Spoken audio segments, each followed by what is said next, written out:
So over the next 20 minutes or so, I will cover three sections. Talk about what we are seeing as the impact of COVID on education, and also very importantly, what's the impact that we're seeing on jobs. A lot of this is Coursera data, and as a fairly large platform, we're seeing how the world is transitioning quite rapidly over the last 2.5, 3 months or so. I'll talk a little bit about digital transformation of higher education, the way we are seeing it with our platform, which is called Coursera for Campus. And then from a thinking for the future in terms of competency-based learning for students, what might be a good takeaway for many folks who are joining us today? What are we learning? And of course, this is evolving quite quickly in the current situation that we are in. So let's jump in. Let me start with what is the kind of impact that we're starting to see. As all of us know, schools, colleges, universities have been closed around the world. UNESCO says that as of the 1st of May, a massive 1.3 billion learners have been affected around the world, where campuses are closed, and many countries have been affected. All of us know this. It's just that the numbers are staggering to me, and so I thought, just putting that number of 1.3 billion might be good to just contextualize this. Now, Coursera has been very keen to be supportive in this period of time. And what we did as a part of Coursera's Campus Response Initiative is on the 12th of March, we made our platform, which is Coursera for Campus, available to any university around the world, which could use this platform for free till the end of July.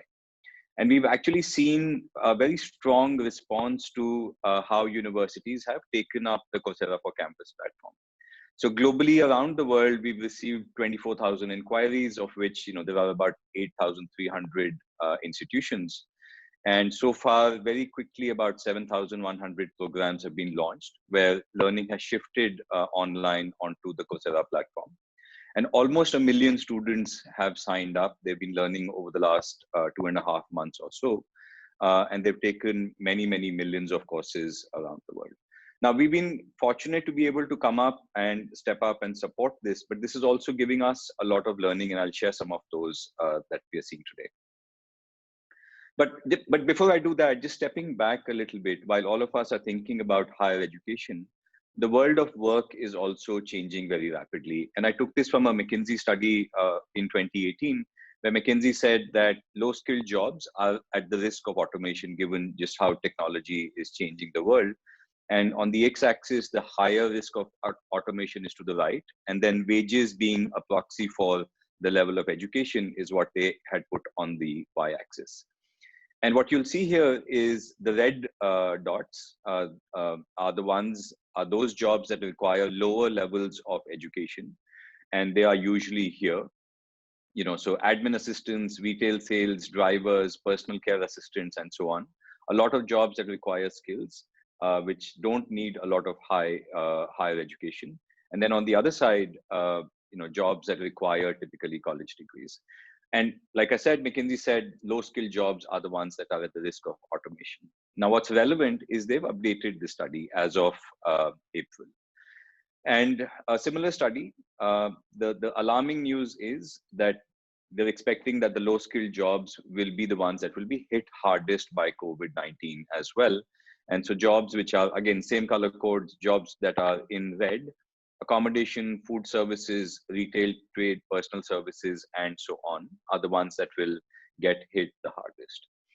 And I think from a higher education community standpoint, to me, what this means is how do we start reorienting what we are teaching on campus? How do we start reorienting the disciplines, the kind of relevance of what we are teaching students, so that they can be prepared for what is going to be a new world? Just diving in a little bit deeper, and this is coming from the World Economic Forum, where they said that given how jobs are changing, what are some of those newer categories? And the care economy, which is already very large, has now been classified as an area where we will see a lot of jobs being created in the future. But some of the other emerging technologies, data, AI, engineering, and cloud computing, green tech, while green tech might be a lower level in terms of the quantum of jobs available, but the growth is fairly high. And again, this is helpful context to set from a higher education standpoint, because this is how the world is going to change. And I think this is helpful guidance for us to think about what we are doing in the future. Now, given the kind of change that we are expecting to see in jobs, we are finding that many people around the world are turning to Coursera for learning. Many businesses are impacted, or many of us are, of course, sitting at home, and many people are turning to Coursera. And what we did was we looked at our data to see what's the change that is happening. And this is around the world, almost 15 x growth in terms of usage that we're seeing on our platform, because the world is appreciative of the fact that learning needs to change. A lot of this is working adults, people who are already in jobs who are coming to Coursera to learn. But let's talk a little bit about from a higher education standpoint as well. So given some of that context, let me dive into how we're expecting digital transformation to play a larger role in higher education. And I'll set a little bit of context using Coursera data and then dive into this. Just very quickly, Coursera today is about 60 million learners. These learners take content from educators who are 165 top universities from around the world, and also leading companies like Google and IBM who create content. And then close to 2,300 organizations work with us to help either, in their businesses, in government organizations, and now increasingly Coursera for Campus. Coursera for Campus is a relatively new platform. We launched it in October last year, but the timing has been, for the lack of a better word, almost destiny, because it got launched just 6 months before COVID-19 impacted all of us. And let me share a little bit of what this offers. Now, what we've offered as a part of the 7,000 odd campuses that have started using Coursera under COVID-19 are 3 pieces: job relevant courses and credentials. This is from our existing catalog. But also on each university, the need for faculty to create their own content, whether it be assessments, whether it be lessons, whether it be full courses, is bigger now. And so the ability to author private content. And then, like I was saying, not just for your students, but also for alumni, also for faculty and staff, enabling lifelong learning. Content has constantly been growing on Coursera. And what used to be a MOOCs platform, has grown to almost 4,200 courses and specializations. But also what's happened over the last 2 to 3 years is full certificates and also now degrees on the Coursera platform. And what's interesting, I think, to share is that earlier this year, about 3 months ago, we launched guided projects.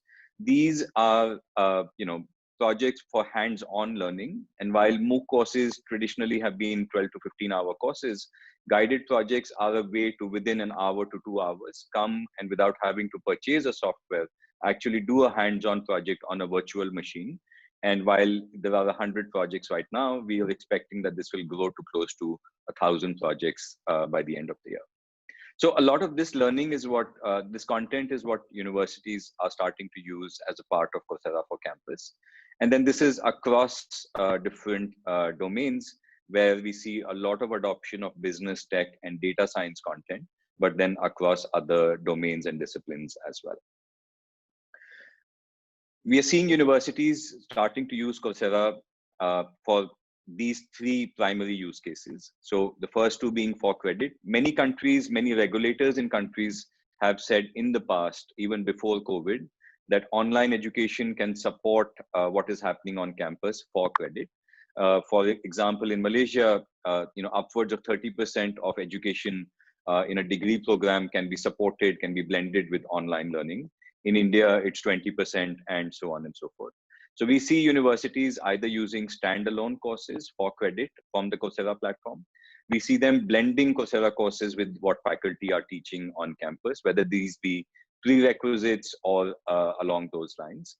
And then also going beyond just credit, but enabling multidisciplinary learning as well. Because this is, of course, an online platform, there's a lot of data available which can help faculty track how students are progressing.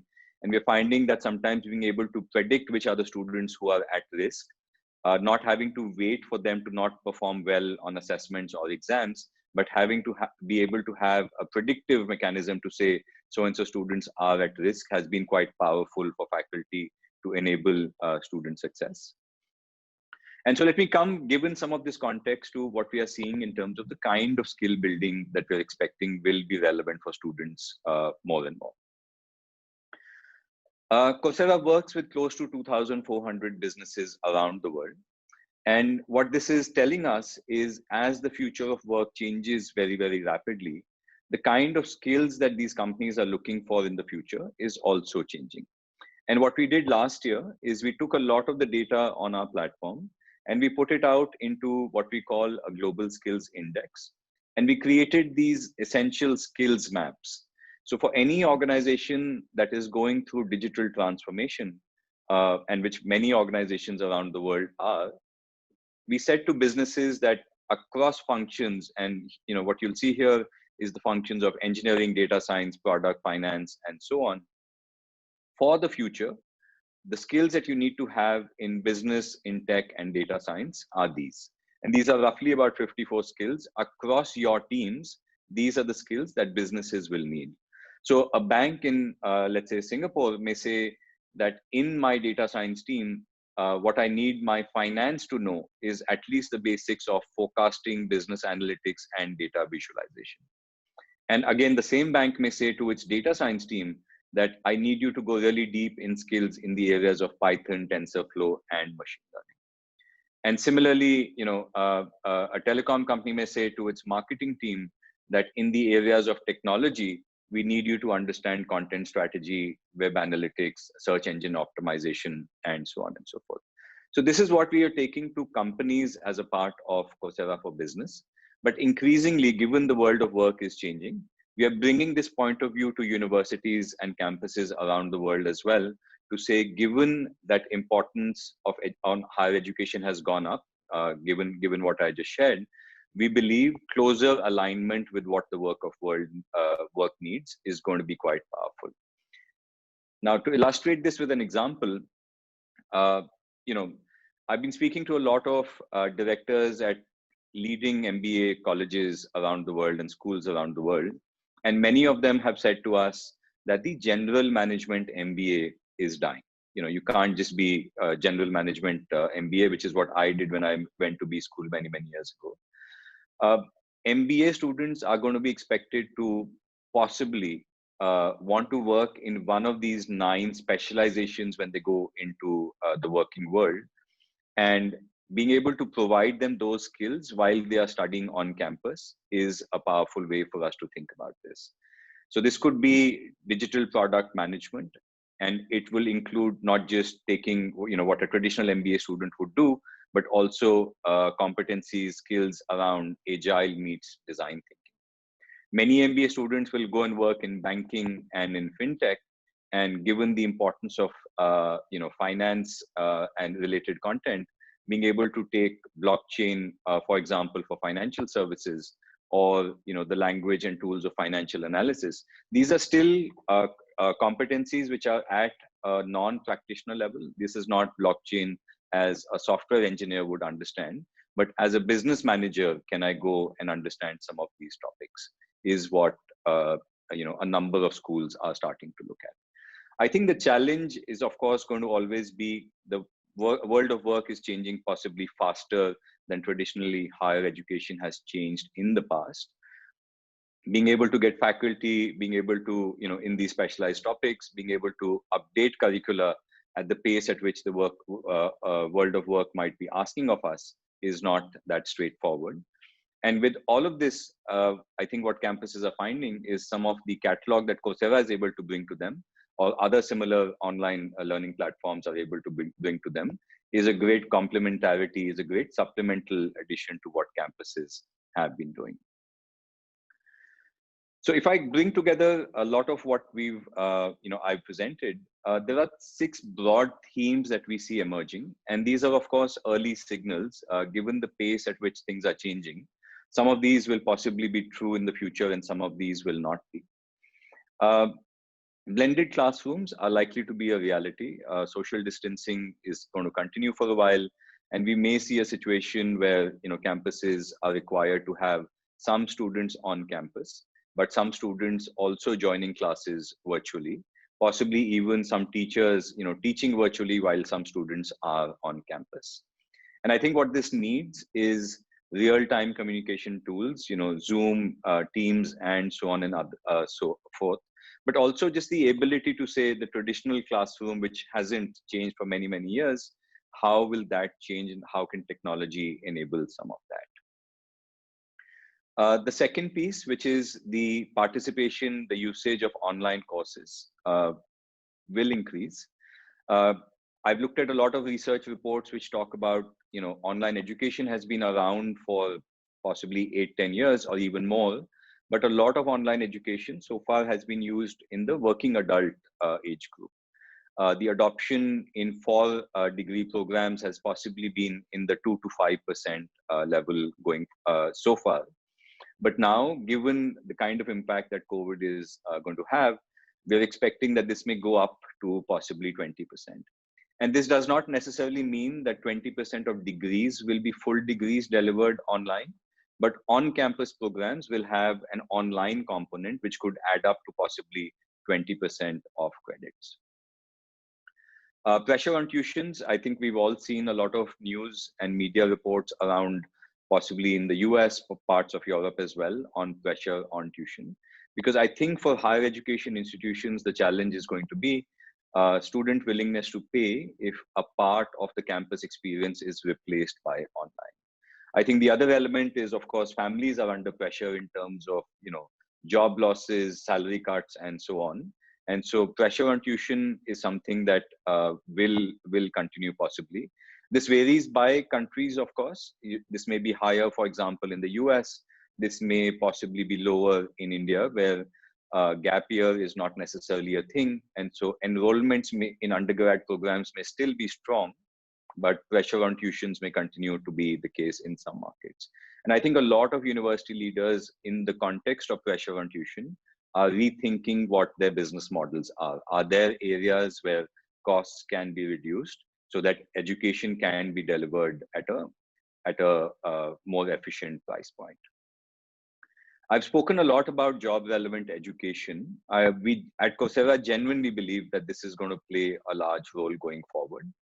I think the challenge here is going to be, can we genuinely see higher education, leading universities adopt what the working world is asking for faster than what we have seen in the past? In most education events that I've been a part of, job relevant education has always been a topic for the last many years, but the pace at which this is now applicable is probably quite different. Lifelong learning at work, in a sense, executive education partially, but also I think enabling recent alumni who might be feeling a little bit unsure of what their careers are going to be is going to play a larger role. We're also seeing many universities say, along with bringing high quality education to their students, also enabling faculty development and also the staff in the university. Many universities, especially large ones, may have upwards of a few thousand people in their staff. And how do we bring that a group of people to participate in lifelong learning? And the sixth one, and I'll pause with this, and possibly if there's time, take some questions as well.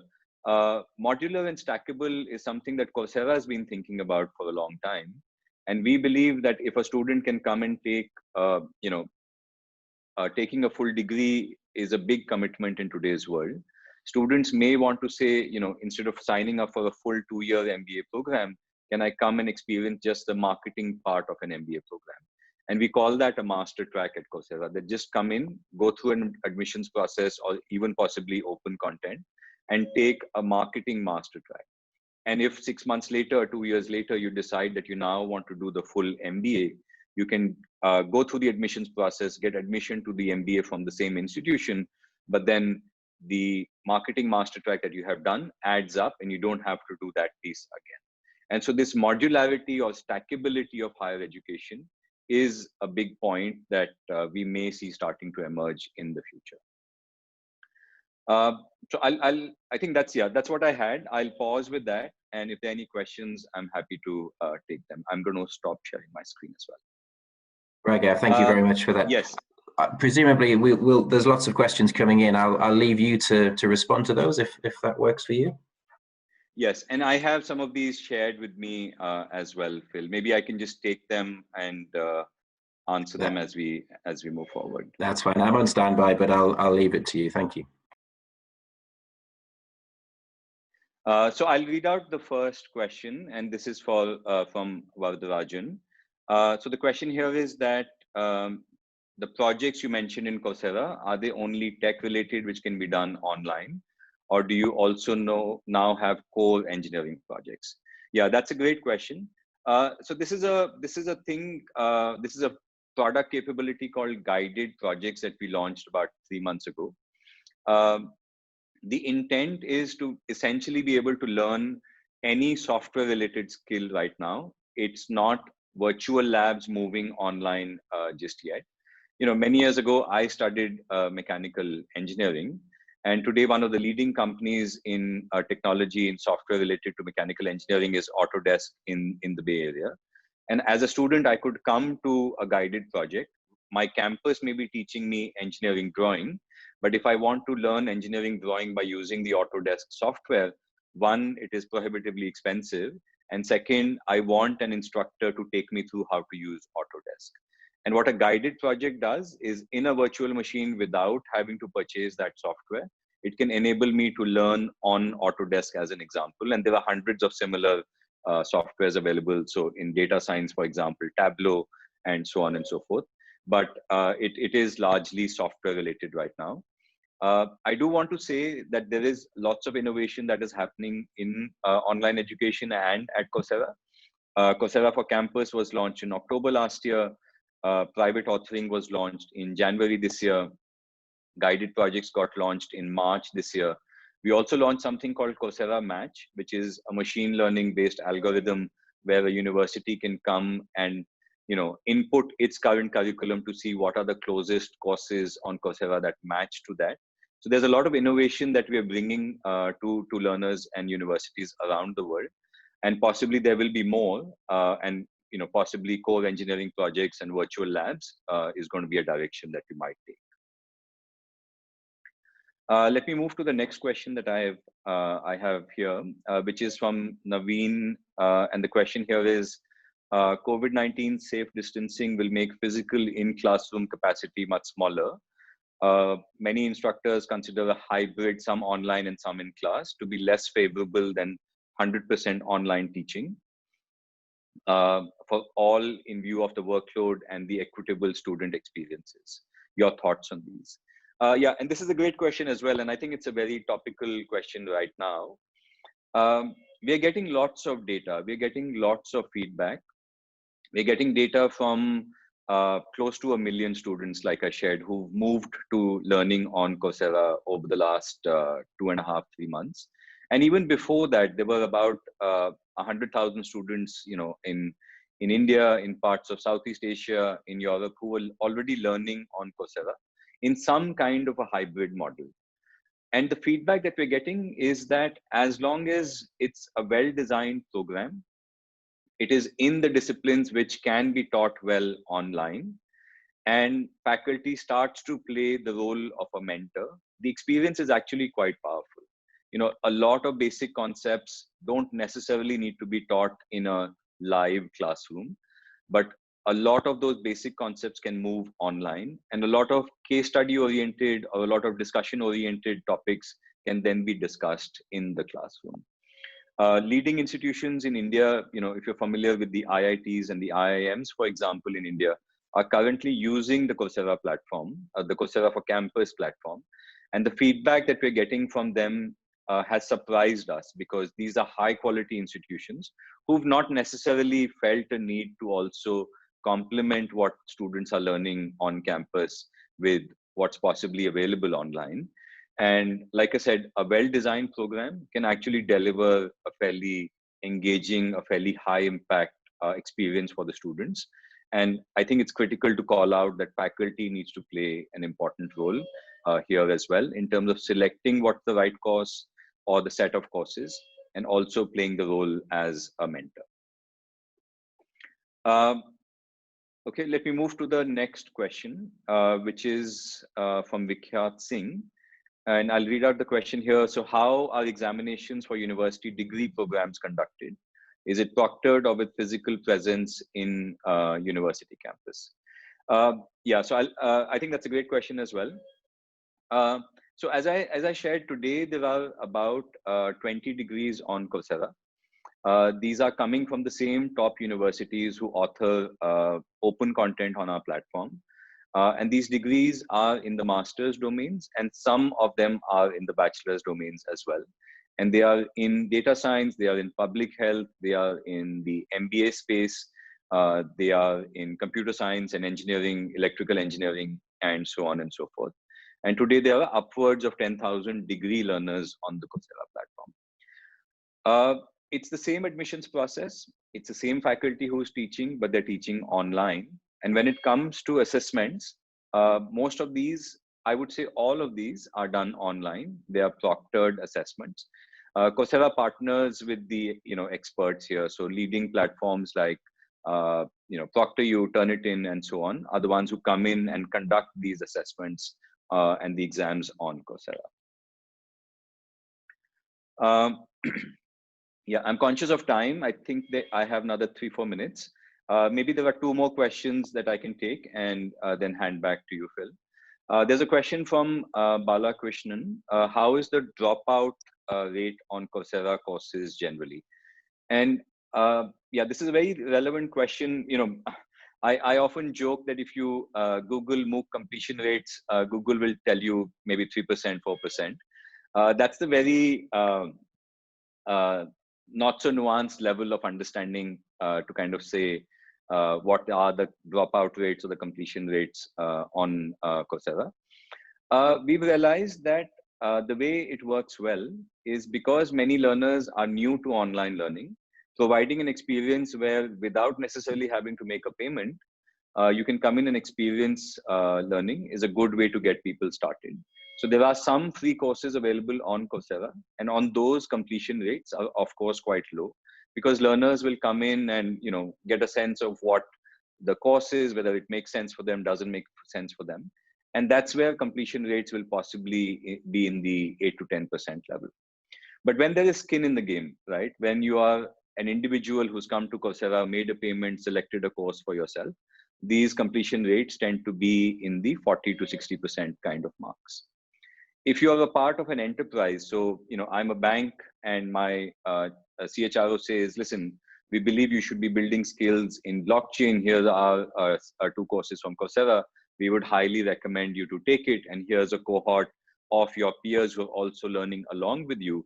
So when there is skin in the game, when there is a specific objective, my company is sponsoring my development in this case, the completion rates are in the 40 to 80% level. Coursera for Campus has surprised us. The completion rates are the highest on Coursera for Campus, especially when these are programs which are for credit. Manipal University in India has been using Coursera for Campus for the last 3 years. In fact, before Coursera for Campus was launched, an early version of the platform. If my faculty member has selected a course for me, either as a standalone course or a blended course, and has given me guidance and provided me mentorship, and I'm also getting credit from the university for taking that course, completion levels will be in the 95% kind of levels. So really depending on who the learner is, what the motivation is, what is the skin in the game that that particular learner might have, the results vary, but they're quite different from the Google search of MOOC completion rates. All right, I'll take one final question. I know we have maybe a minute or 2 to go. And I have a question here from, I have 2-3 questions. Let me take one of them. This is from Julian, which says, who says, online learning and certification is an excellent way to gain knowledge. How do we convince employers that e-learning based certifications are just as recognized as physically earned certifications? So there are 2-3 things that I'd love to call out. Before Coursera for Campus, 85-90% of the learners on Coursera were all working adults. Maybe 10-15% were students in colleges.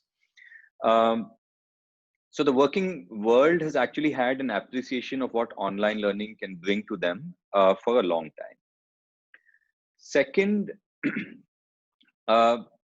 platforms like Coursera for Campus have accelerated the adoption of online learning. But what employers are telling us is, in their mind, it's not a question of an on-campus degree versus an online degree. I think the key synergy here is if we can bring the on-campus degree and complement it with what online can bring. And so, if I'm a student who's doing a BCom program in India, maybe possibly going and working in accounting might not be the best thing for me to do, but data analytics, learning on campus, but supplementing with possibly a MOOC course could be a powerful combination. And I think a student who gets to do this combination of on-campus learning complemented with online, I think is going to see fairly strong response from what the working world needs them to be. So let me wrap up with that. Thank you so much for taking the time, and let me hand back to Phil with that. Thank you.